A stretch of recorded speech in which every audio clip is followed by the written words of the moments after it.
guys, welcome back or welcome to my channel. Today's video is going to be another reading vlog, and the theme of this vlog is reading more books from some of my favorite authors. So I'm not going to tell you who the authors are or what the books are going to be all in the beginning. I'm gonna reveal it as we go on, but I feel like this theme for the vlog is going to be so good right now because I just finished a book that was very like mid-level and I'm looking for a good 5-star. I haven't had a 5-star in a while, and all of these books that I'm gonna read are written by authors that I love. I have given multiple of their books in the past, either 4.5 stars, 5 stars. Pretty much I love their books, and all of these books have potential to be very highly rated for me, so it is like the perfect theme to do at this time because it's been a while. And I am very excited to read the first book. I'm about to start it right now. It's 6 p.m. on a Sunday and I have nothing to do for the rest of the night besides read, and I'm hoping that I love it from the very beginning and I just don't want to put it down. And honestly, with the amount of hours I could read tonight, I could get very close to finishing this book if I love it, and I have loved all of the books by this author in the past. Like, they are books that I didn't want to put down, I just wanted to fly through, and I'm really hoping I get that similar feeling here. And the book that I'm going to be reading is Carrie Soto is Back by Taylor Jenkins Reid. I love Taylor Jenkins Reid. Seven Husbands of Evelyn Hugo and Daisy Jones and the Six are some of my favorite books of all time. They are like perfect 5 stars for me. I loved them so much. I also read Malibu Rising by her, but it wasn't as good for me as the other two, but those other two are very top tier, and I'm so excited for this book. I'm hoping it will give me that similar feeling. I just love her writing. I think it's beautiful, lyrical. I think she tells amazing stories with amazing characters, and I'm hoping that this book gives me the same feelings. I think it will. I've been holding off on this book for some reason. I don't know why I haven't read it yet because, like I said, I love her books. I love all the characters in her stories. I love the women in her stories. This is another one of those books that centers around like a historical fiction woman, and Carrie Soto is that woman here. She is a tennis player, and from what I know, she is coming back from retirement. That is pretty much all I know. I think I'm just gonna go ahead and get to reading.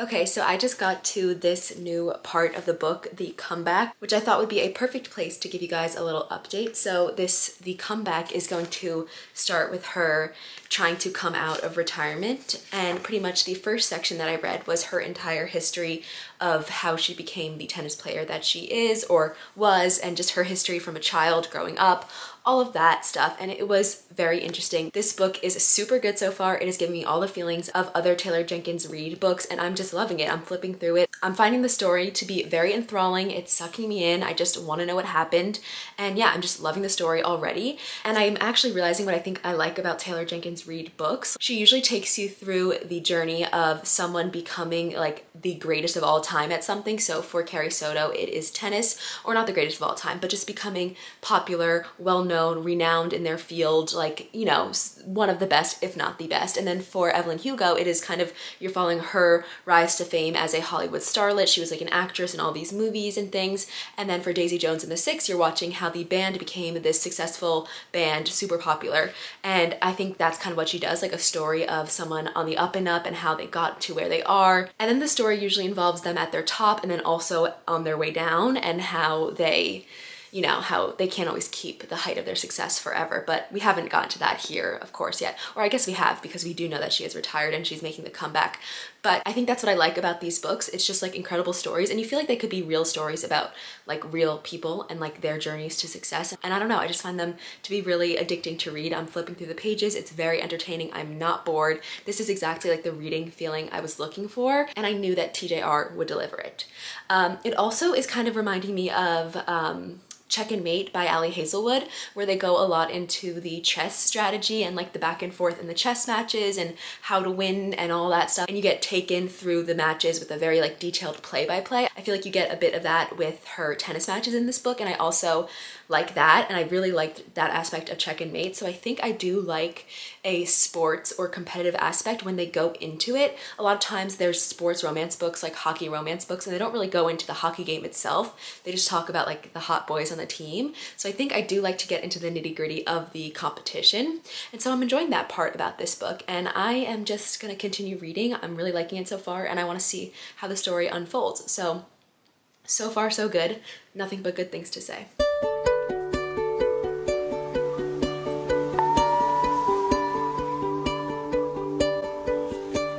Okay, I feel like I was so right in my last clip whenever I was talking about how TJR likes to write about these journeys of people who are up and coming and they are finding success, and you know, the band and how they became so popular, and Carrie Soto, how she's becoming the greatest tennis player of all time. And what made me realize that is that I just read a quote in here that is very similar to a quote that I remember reading in Daisy Jones and the Six, and it has stuck with me. I don't think I remember it specifically, but I do remember underlining it, and I really loved the quote. It was something about like the beauty is in the potential, and they were saying how it was so much fun for the band when they were on their way up and they were seeing their songs get more popular and they were climbing the charts and all of that, and they were like that was the best part for them. And then, you know, it's once you get to the top, there's more pressure to stay at the top, and people expect you to always be the best. And it's just, you know, there's so much fun, and there's like that energy in becoming the best.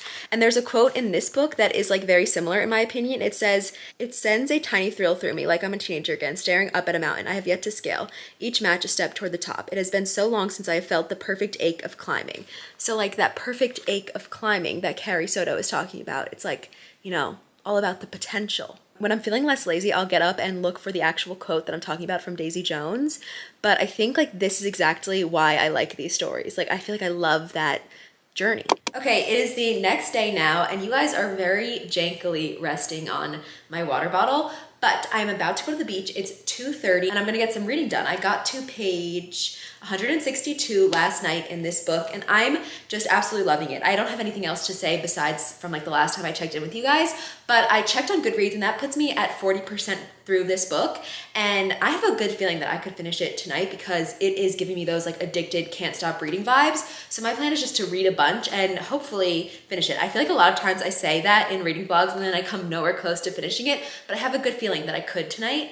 And yeah, or this afternoon and tonight, because like I said, it's 2:30. I'm gonna go to the beach, or actually, I don't even wanna go on the beach. I wanna go near the beach, outdoors and read, but I don't wanna get in the sand. So I'm gonna try and find a little like shady, grassy area maybe. I don't know, I'm gonna check it out and yeah, do some reading. I have snacks in here, I have a sweatshirt because it's a little bit chilly. It's not like a total beach day, and I'm just gonna go read. I feel like this book gives me good summer sunshine vibes with all the tennis and everything. So I'm excited to go read this outdoors, and yeah, that's what I'm gonna do. Oh my gosh, also, I should show you guys my tote. This is from the Redheads Book Club podcast. It's a podcast where they do a monthly book, like a book club, except, you know, you don't meet up with them, you just listen into their podcast of them reviewing and talking about the book every month. And I don't read with the podcast every month, but I do read sometimes, and some of the books that they have chosen are some of my favorite books of all time. So, little shout out to the Redheads. I love this tote, I use it all the time.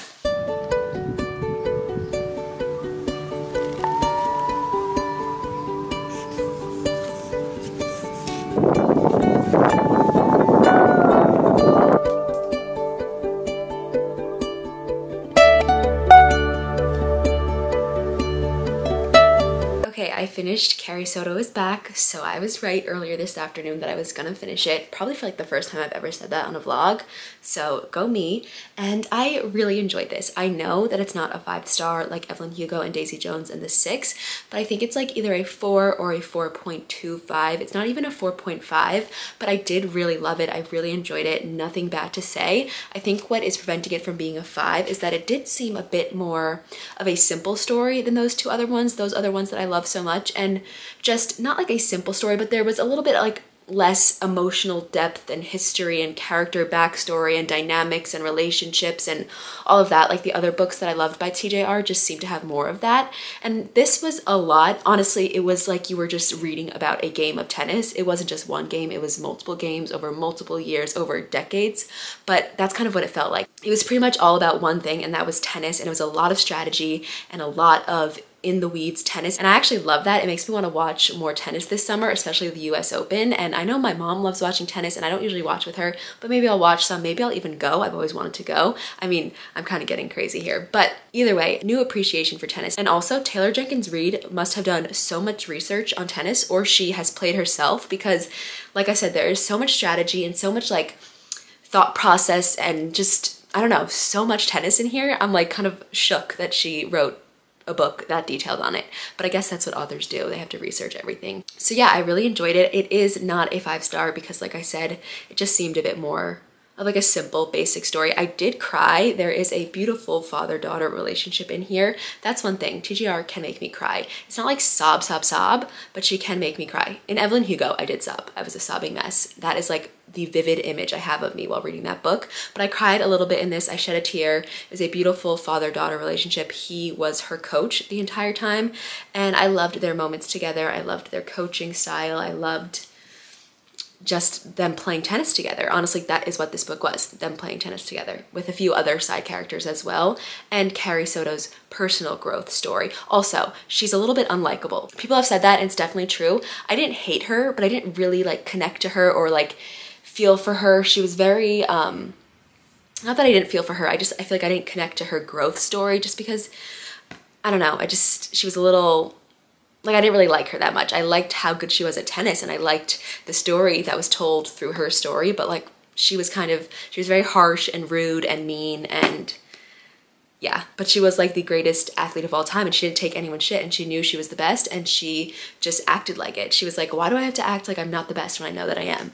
So I think those are all my thoughts. Oh, you know what I'll do? Before I stop this clip, stop recording for the night, I'm gonna try and find that Daisy Jones and the Six quote that I spoke about last night. This was a book that I used tabs for a few weeks there. I was using them. I don't use them anymore. I just find it to be like too slow, and like I just want to read the story. I don't want to like waste my time writing, but this will probably help me find the quote because the orange ones were my quotes that I liked. Okay, I found it. Also, this is another thing that is a difference to why I feel like Carrie Soto wasn't a 5-star. This book, as I'm looking through it, I'm remembering that I thought there were such beautiful quotes just about life and just everything, and I loved the quotes in this book. That was one of my favorite parts about this book. I was highlighting like crazy, underlining like crazy, and I didn't really feel like that in Carrie Soto. There was a few, but that is something I love about TJR's writing. I don't think it was super present in that book. Again, I think it's just because it was like less deep of a story. It was more simple. I keep saying that, but it was all about tennis and like her journey, and there was just less going on, I feel like. I don't want to call it simple, but I feel like you know what I mean. Okay, I found the quote. It says, "Let me tell you the sweet spot for being in rock and roll. People think it's when you're at the top, but no, that's when you've got the pressure and the expectations. What's good is when everybody thinks you're headed somewhere fast, when you're all potential. Potential is pure fucking joy." And that quote just really stuck with me, and I feel like that's so true. Whenever you start working on something or working towards something, like it is so much fun to work towards it. And then once it's achieved, it's like, Of course, it feels great to achieve something, but I do agree with this sentiment that there is joy in the potential and the growth and the getting to the place that you want to be. So yeah, I think that is it for me for now. Another Taylor Jenkins Reid book in the books, LOL. So yeah, I'm happy that I read this, and now I have to read her like contemporary romance books because I've read all 4 of her books that are the historical fiction, like women in history, like stars, you know the vibe. Evelyn Hugo, Nina Riva, Carrie Soto, and Daisy Jones. So now I do have to read one of her, I think, earlier works because I want to see if I like her books that are not about these women in history. Also, I want her to write another book. I feel like she's on a big writing break, and she's one of my favorite authors, so that is, it's not good for me. So I will see you guys in the next clip when I let you know what the next book is that I will be reading and which author I will be reading another book from. It's gonna be a good one. Hey guys, it is the next night and it is time for me to reveal the second book we will be reading in this vlog. I am so excited for it. It is a new release. It was literally released today, I believe, and that is Not in Love by Ali Hazelwood. I am a huge Ali Hazelwood fan. She is my second favorite romance author. I think Abby Jimenez is first, but she is second. I love the way she writes a romance book. I love her quirky nerdiness. I love her witty humor. I just love the way she writes. I think she makes her books fast-paced, and I also love how a lot of the academic, like smart, nerdy plot adds another level to the plot besides just people falling in love. I've said it so many times on this channel before, but that kind of romance book just bores me a little bit. So I like that hers have a little bit something extra. So I'm so excited for this new release. I've read like 4 of her books already this year. I read Love Theoretically, I read Check and Mate, I read Love on the Brain, and I read Bride all this year. They're all above a 4-star, but none of them have been a 5-star yet. So maybe this could be. I honestly like don't think it will be. I don't know if she is a 5-star author for me. Like I love her books. They are solid 4 stars. I just don't know if they're ever gonna reach a 5-star. Hopefully it will. I mean, I'm gonna go into this with an open mind and like, you know, there's a possibility that it could be a 5-star because I love her books and some of her books have come very close, but we will see on this this one. I also like knew in the back of my mind that this book was coming out soon in June, but I pre-ordered it so long ago on Amazon that I forgot the actual day. So I checked my Amazon account today and I saw that it was delivered, and I was so shook and I was so excited because that meant I get to start this today, continue the reading vlog, all of that. I just wasn't expecting that to be like how today turned out. I didn't think I was gonna be reading this book today, and I'm so excited to. I feel like it will be so much fun. I'm just gonna start reading now, and then I'll give you guys a little update, a little more information when I get a little bit in.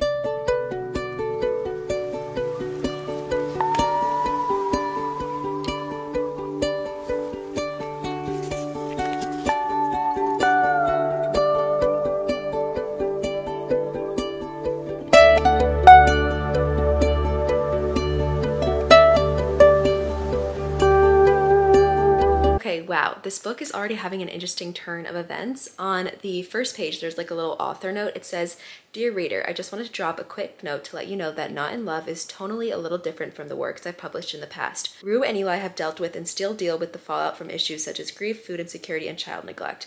They are eager to make a connection but are not sure how to go about it except through a physical relationship. The result is, I think, less of a rom-com and more of an erotic romance."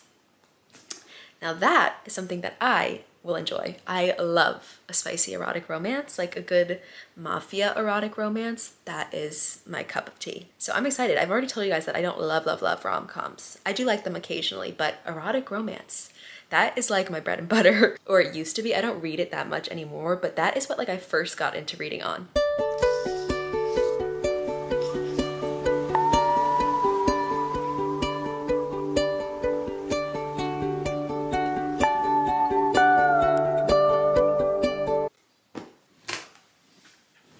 Hey guys, sorry I'm in the exact same spot as last night. I usually try and switch it up. Oh, actually, it wasn't the most recent clip. I thought it was the most recent clip for a while, but it was just my last talking clip where I was in the same spot. But anyway, I have my book and my beverage, and actually I think, you know, they kind of go a little bit together. The color of this can is like almost the color of her shirt. Maybe I'm stretching, but also this is such a good little drink. I love it for like a little afternoon beverage, something sweet, something bubbly. Also, it's good with dinner. But anyway, I'm drinking this, reading my book, and I don't have too much time to read tonight, but I just thought I would check in because I am gonna do a bit of reading, and I did a bit of reading last night. I think I maybe made it like 60 pages in, so nothing crazy, but I do have a general idea of what's going on. And the reason why I don't have time to read too much tonight is because I actually have my in-person book club with my friends, and we read, what did we read this month? We read The 5-Star Weekend. I'm not gonna say my thoughts. I have a little bit of my thoughts in a previous reading vlog, and I'll share it in a wrap-up, but that was our book of the month because it's a very summery read and it's starting to be summer. So yes, I have book club tonight, so I'm gonna read for like maybe an hour, hour and a half before I have to go. And so far I'm liking this book a lot. The general gist is that we have our main female character, Rue, who is an engineer. She's like a food scientist at this company where she is trying to create something that prolongs the shelf life of produce, something like that. That's her project. And then the company is currently being like bought out, or there was like a loan equity, I don't know. Something is happening where another company is buying their food science company. So it's like private equity company bought their thing, they bought a loan, I don't know, something like that. Pretty much the company that Rue works for as a scientist is getting taken over by this more corporate-y, lawyer-y company, I believe. And then I feel like you can probably guess where this is going. The main male character is like partner at that company that's buying her company. So he's sort of the enemy. His name is, what's his name? Eli. His name is Eli. So we have Eli and Rue, and we've already seen them meet. Sparks flew, good chemistry, and I think I shared with you guys the author's note, how she said it's gonna be a bit more of an erotic romance, and I can definitely see that. I feel like I see a lot of people say that they don't like when a connection is purely physical, and there's a lot of physical connection going on here, like without a lot of substance before it, which that doesn't bother me. I enjoy that in a book, it's fine. But if you don't like that, I could see why maybe you wouldn't like this. But other than that, like that's pretty much what's going on. We haven't gotten too far in at all. It's already like the funny quirkiness of Ali Hazelwood that I love. I've giggled out loud a few times already. Their banter's already very smart and witty and all the good stuff that I expect in an Ali Hazelwood book. But besides like the similar tone, it does feel a little bit different. Like I said, it's more of an erotic romance, less of a romantic comedy. And I can definitely feel like a little bit of a difference. Also, I feel like the relationship and the dynamic between the two main characters is a little bit different. I feel like in the previous like 4 academic sciencey books that Ali wrote, they were all like, it's like the same dynamic. Usually in those 3, you have the girl who is like trying to become something that the main male character already is. For like example, in Check and Mate, the main female main character wants to become the chess champion and the main male character is already the chess champion. So if you want all of my thoughts on Ali Hazelwood's books, you can go to a reading vlog that I have fully dedicated to her books. I read 2 books in there, so I share all of my thoughts there. But yeah, this is feeling a little bit different and I'm excited for it because although I do enjoy Ali Hazelwood's copy and paste, it could be fun to read something refreshing and different and, you know, fresh. So yeah, I think I'm just gonna go read. Cheers.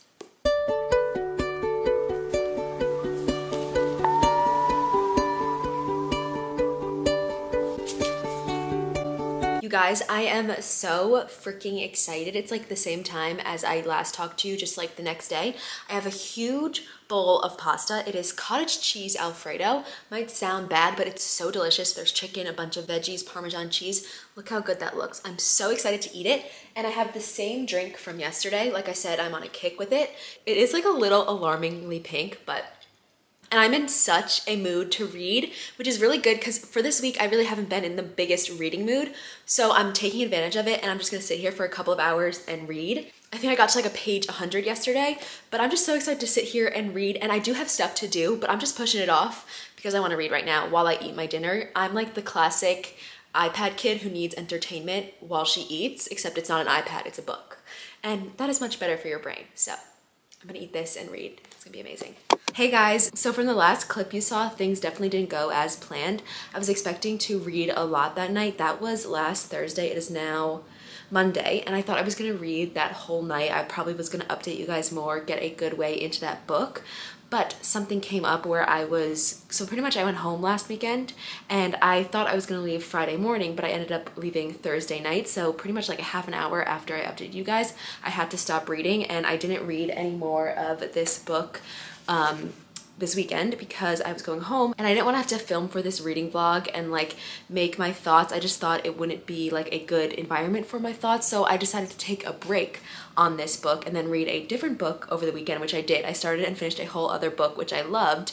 And then I decided I would come back to this book this week so that I could, you know, do a more in-depth reading vlog, you know, whatever. So I would have the time to actually share my thoughts. So that was the plan and that's what I'm gonna do. It's now Monday and I've just started reading this again on page 176 and unfortunately I don't think I'm liking it like at all. I have a couple of thoughts, but overall it's just a book that I want to put down. Like I don't want to read it, especially in comparison to the book that I read this weekend. Like that book I didn't want to put down. I was having so much fun with, enjoying the plot, all of the good stuff. I gave it a 4-star. This book, it's like one of those books I just want to keep picking up my phone. I don't care about the story. It's kind of just words on a page. Like I'm finding myself reading and then having to reread the page because I'm zoning out, and I'm kind of upset about it because Ali Hazelwood is one of my favorite authors. This video is all about reading more books from my favorite authors, so they are supposed to be books that I love, and this, I think I mentioned that it is feeling a little bit different, and I think it's feeling different in a bad way, unfortunately. I do have some notes from last week that I wanted to share. So one of my #1 complaints is that the main character Eli is like obsessed with the main female character Rue, like literally saying things like, I don't want to live in a world without Rue in it. I can't imagine a world without Rue in it. And I'm like, they literally met maybe a month ago and they have done some intimate things and they've talked a bit, but mostly like they're still in a, you know, enemies stage, rivals stage. Like, why is he so obsessed with her? I have no idea. And there's like, he's so going on and on and on about like their chemistry and just how much physically he's attracted to her, which I'm not gonna go into it, but you can imagine there's a lot. Like I've said before, Ali Hazelwood is describing this as an erotic novel, so there is a lot of like erotic scenes, I guess you could say. There was a huge chapter, maybe like 20 pages of just a big intimate scene. Like, it was the most detailed and like long one I've read in a while. And that brings me to another issue I'm having with this book. The like sexy spiciness paired with the quirky, nerdy, like Ali Hazelwood's classic style is just, it's so weird for me. Like, her characters are usually awkward and nerdy and they have like that quirky charm to them, but just the pairing of that with like the steamy scenes, it's like very cringy to me and just very weird. Like, I'm used to having this like very sexy steamy books in terms of like mafia, or I don't know, just like hockey, like things that are more sexy steamy in general. Like, it doesn't go well with the science, in my opinion. I'm gonna give it a little bit more of a shot, but for now I'm really not liking it. It's definitely cringing me out, weirding me out a bit, honestly. So those are my thoughts from Thursday, and I picked this book up today hoping maybe the thoughts would change, and I think they've honestly just gotten worse. Like, on Thursday I would have said I'm having mixed feelings about this book, but now I feel like the feelings are bad. Like, I'm not liking this. I kind of want to stop reading it, honestly, but I'm gonna push through, keep reading it a little bit tonight, at least for tonight. I'm gonna keep trying. Maybe, I don't know, maybe get to page 250 or something, and then maybe DNF it. Hopefully the next time you guys hear from me, my tune has changed, but you know, I really don't see that happening. But I also don't really want to DNF it because of this video. I might just power through, but I'm not looking forward to it.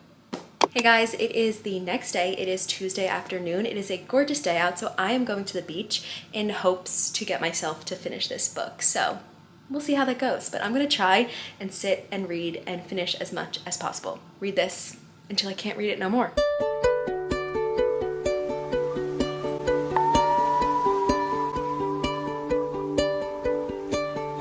I just finished this book. I actually had like about 50 pages left when I left the beach, so I just finished it right now while I was sitting in bed cozy for the night, and oh my gosh, I've never been more happy to finish a book. Like, seriously, this book became dreadful at the end.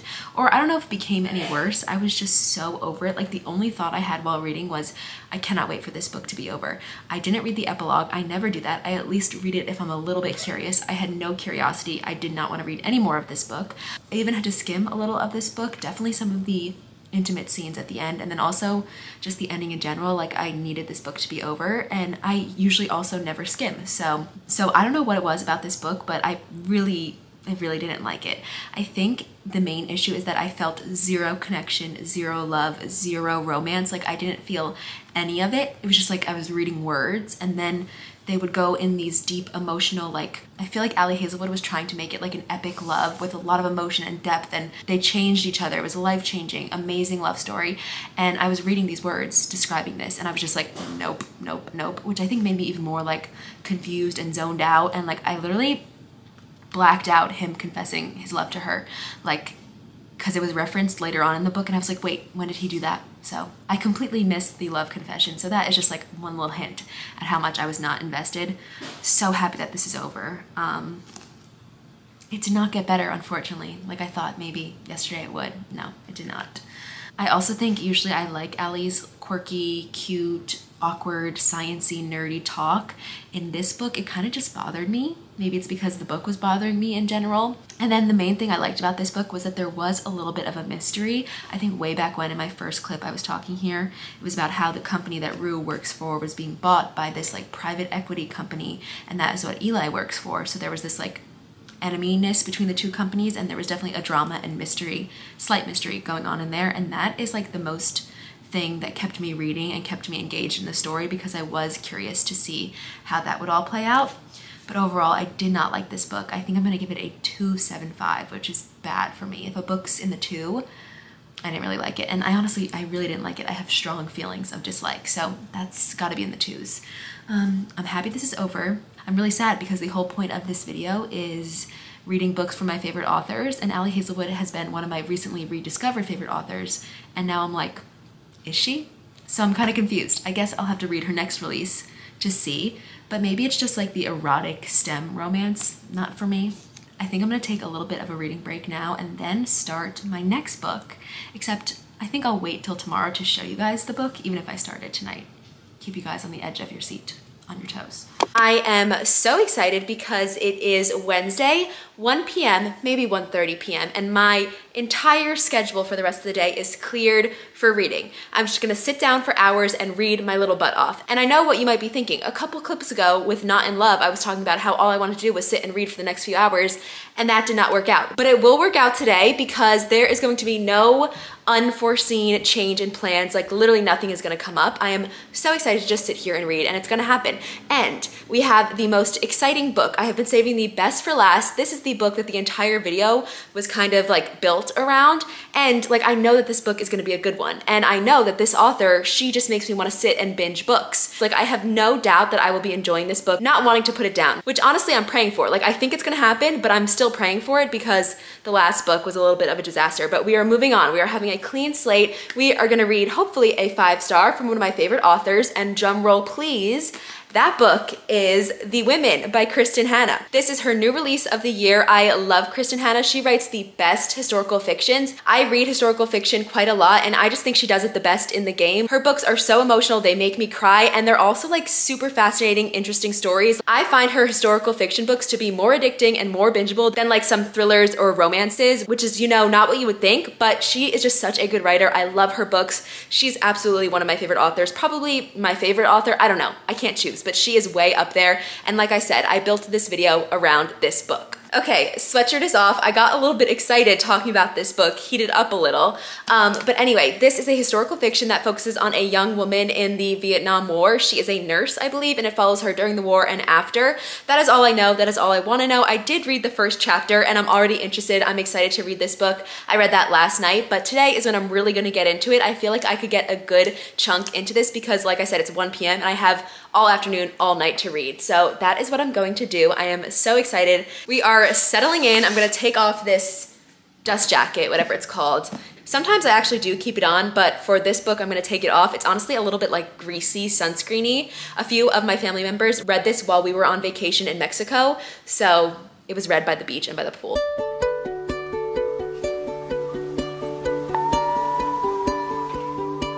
Okay, I am about 100 pages in now, 98 to be super specific, and I'm really, really, really enjoying it. This is just what I needed. It is such a refreshing read to be able to like just get into a book and immediately be hooked. Wait, I'm gonna move this camera a little bit. It's very white light. Okay, I think that's better, but what I was saying is that pretty much it's just so nice to be immediately so into a story. This story is so good, so fascinating, so interesting, just like all of Kristin Hannah's books. I think she does a really good job of transporting you to a time in history and giving you all the details and kind of giving you details on what you may not have known before. Like in The Nightingale, it was very detailed about the women who stayed home and what their lives were like when their husbands and fathers and brothers went off to war during World War II. And this book is all about our main character, Frankie, as she becomes a nurse in Vietnam. It gets right into it pretty quickly. She is probably in Vietnam in like the 3rd chapter. It goes briefly over her training, but then she is there and you see the living conditions, you see the working conditions, you see all the ins and outs of the hospital. And they are in a evac hospital, I believe it is, where the soldiers go to hopefully be moved somewhere else where they can get better treatment. So the hospital that she is at is like the first round of treatment, I believe. They are constantly getting wounded soldiers helicoptered in and they are running to help. She barely gets any time to rest. She is constantly just working and helping all of the wounded soldiers. She also helps some of the Vietnamese civilians. They're starting to mention a little bit the change in America's stance on the war, how Americans are feeling with the protests and anti-war things and things like that. And I know that this book in the second half turns more towards post-war, so I can kind of see how they are putting those details in now, I think, to be more full-fledged later on in the book, and they'll go more in depth then. But so far, like I said, I'm really loving it. It is so interesting to learn about being a nurse in a war, in the Vietnam War like this, and I think that's kind of all I have to say. I don't want to give too much away.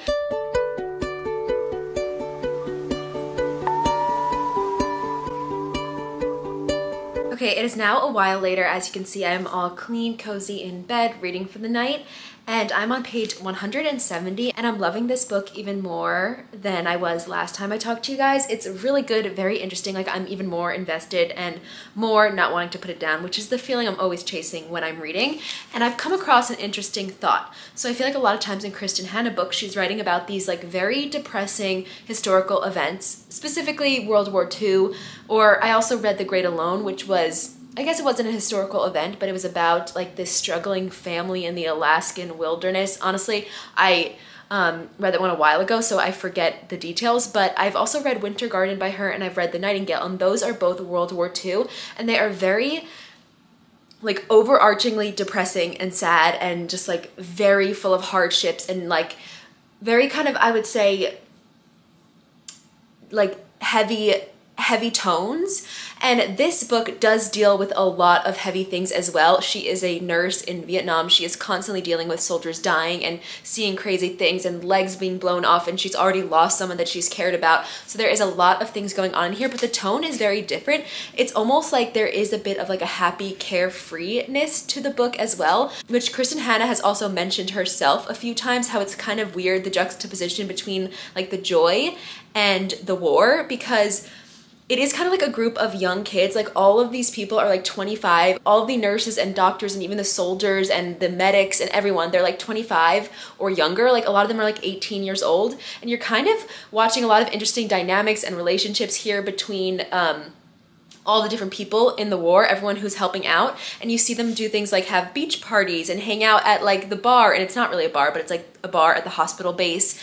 And even like they just did this crazy thing where they went on an adventure into the woods to get a tree for Christmas. There's just kind of these like fun, like joyful scenes mixed in. And there was a quote that I think just sums this up too. It says, "All of them in shorts and t-shirts and combat boots, arms around each other, smiles so big and bold, it seemed impossible that this was a wartime photograph. The beaded door of the Oak Club was behind them. Frankie could almost hear the multicolored beads clattering together, pushed by rain or wind. For all of it, they'd had good times. She hoped they remembered that." So it's just kind of talking about how in the picture they look so happy and they had such a good time and they made these amazing friends, but in the middle of a horrible war zone. I do think it's going to take a turn soon towards more of the political heaviness, which I'm actually excited about, because I don't really know if I know like the nitty-gritty about how Americans were feeling during Vietnam. So that should be interesting. Oh, I just had another thought that I wanted to share. Speaking about how there is kind of this like juxtaposition of the carefree and joy of the soldiers making friends, having good days even among all the hard days.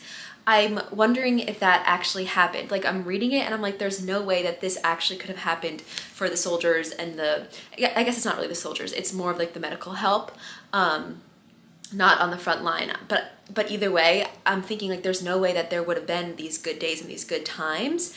And I'm just curious. I don't know if anyone knows the answer. Maybe I'll read like the end of the book and there'll be some answers in like the author's note or something. But I'm curious if that is realistic at all, or if it's super fictionalized and it's almost like a bad portrayal of what actually went on. Or maybe it did actually go on like that and some people found joy in it. I don't know.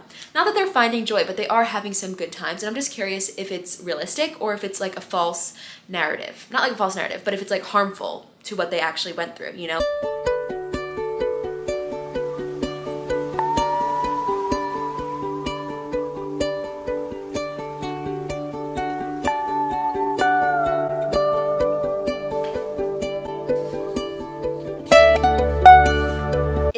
Time to finish this book and I cannot wait. Yes, I'm in the same top in the same spot as yesterday, but I'm just so excited to read this book. I've been looking forward to it all morning, and I just love when I get that feeling with reading. Like, that is my goal with reading, and a lot of times it doesn't happen, but when I do find that it happens, it's like a gem of a book. So I'm just gonna sit here and read and enjoy myself and have a good afternoon. Okay, so I was going to wait to give a little bit of an update on my thoughts of what's going on right now, because I'm a little further in the book. I'm on, what, 280, about 285, and I was gonna wait, but I just got to part 2. So Frankie is now back from Vietnam, and she is really struggling to, like, what's the word, acclimate back to normal life and get back into normal life. I think it's a realistic, good portrayal of what soldiers experience, or just anyone in war experience. And I also think Vietnam was worse because they've said multiple times that, like, it's not how people returning from World War II were received. In Vietnam, a lot of Americans were like hating the war and were very like nasty to people returning, and spitting on her and all of that. I'm not going to get into too many details. I don't want to give spoilers, but I guess it's not really a spoiler, it's history. But one thing that I'm finding shocking and really interesting is multiple people have told Frankie since she's gotten back, and she's told them she's back from Nam. They've said to her, women aren't in Vietnam. And literally her and a bunch of women nurses were in Vietnam. I'm sure there weren't women soldiers. I guess they probably weren't allowed at that time, but so many people have said that, and I think it's so interesting. Like literally she'll tell them I was a nurse in Vietnam, and they'll be like, no you weren't. So I don't know, very interesting. And then also, I was wondering, why is this book called The Women? And it just ended on a note, like the first part, which I think is kind of hinting at it. And it's pretty much how Frankie and her friends from the war are coming together to move past Vietnam and build their lives after, and never forget what they experienced, but continue on in their lives and kind of get past this point of struggling to get back to normal life.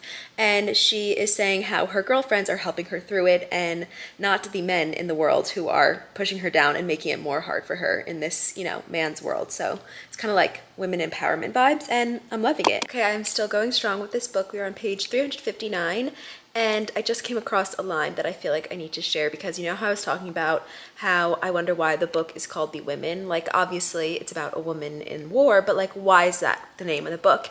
And I think I got it. This is Frankie talking, and it says, or she's thinking, why should she care if no one, including her own family, valued her service to her country?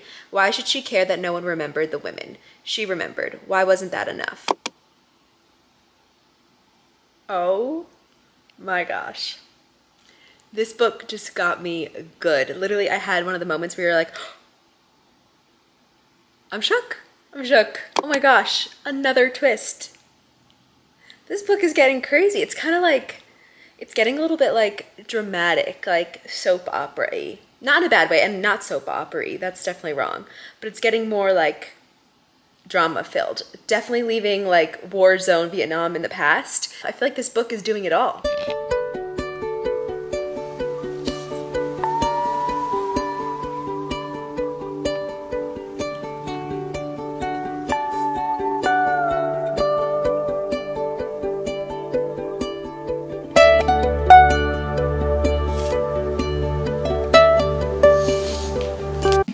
Finished. And I did cry there at the end. I was coming to like the last 30 pages and I was like, wow, I haven't cried yet in a Kristin Hannah book. That's weird. It happened. It definitely happened. I was just a little sobbing mess. It's definitely been worse in some of her other books, but the ending got me, and it was a classic Kristin Hannah ending. I've realized that she likes a bit of a convenient ending, but they always still get me in the feels. They're so beautiful, and if there's one thing about this story, it's that it's like an epic story. Like there's so much in this book. Like if you want to read a book, read this. I loved it. I think it's a 5-star. I think me crying and me just like having that reaction solidified it as a 5-star, and also just the emotional impact, the way I couldn't put it down, the way it was so interesting and intriguing, and just like what I said, like it's just such an epic story. Like I find it hard to not rate books 5 stars that are this incredible and this well done. So I think it's gonna be a 5-star for me. I really, really loved it. And I also figured out kind of at the end why it was called The Women. I think I was kind of hitting the nail on the head throughout my little clips, kind of guessing why that was the name of the book. But yeah, I think it was pretty much just about the remembrance of the women in Vietnam. The last line of the book says, the women had a story to tell, even if the world wasn't quite ready to hear it, and their story began with 3 simple words: we were there. So that was what the book was about. It was really, really good. If you want a book with some heft, some substance to it, I highly recommend. It was like 470 pages, and I finished it in 2 days because it was just one of those books that I wanted to be reading all day, and it was so good. I feel like I've told you guys a lot about what the book was about and my thoughts throughout, so I'm just gonna kind of keep this pretty brief. I think the last time I spoke to you, it was when I was getting all those shocks and revelations, and from that point, I feel like I felt so deeply for Frankie. She went through so many ups and downs, and eventually I will say that there was a happy ending, but it was kind of hard to watch, and like she really went through it. I think that's all I have to say about this book. It's another Kristin Hannah success. I really have to read all of her books. I don't think I'll be reading more in the summer, probably not, unless she has like a summer themed one. If anyone's still here watching, let me know if she does, but I feel like her books are better for winter because they are very like thick historical fiction books. Okay, so for a bit of a conclusion, I read The Women by Kristin Hannah and I loved this. This was my favorite book. I gave it 5 stars. And then I also read Carrie Soto is Back, which I think I landed on a 4.25 stars. Also love that. And then last and least, I read Not in Love, which if I remember correctly, I think I gave it a 2.75. So that was definitely a miss. The other 2 were wins though. So this was a fun video to make. I loved reading more books by my favorite authors, and Ali Hazelwood, I will have to kind of reevaluate. I mean, one book doesn't mean she's not my favorite author, but I don't know. We'll have to see moving forward. I think that's it for me for now. Thank you guys so much for watching. I hope you enjoyed, and don't forget to subscribe for more book content. I'll see you in the next one.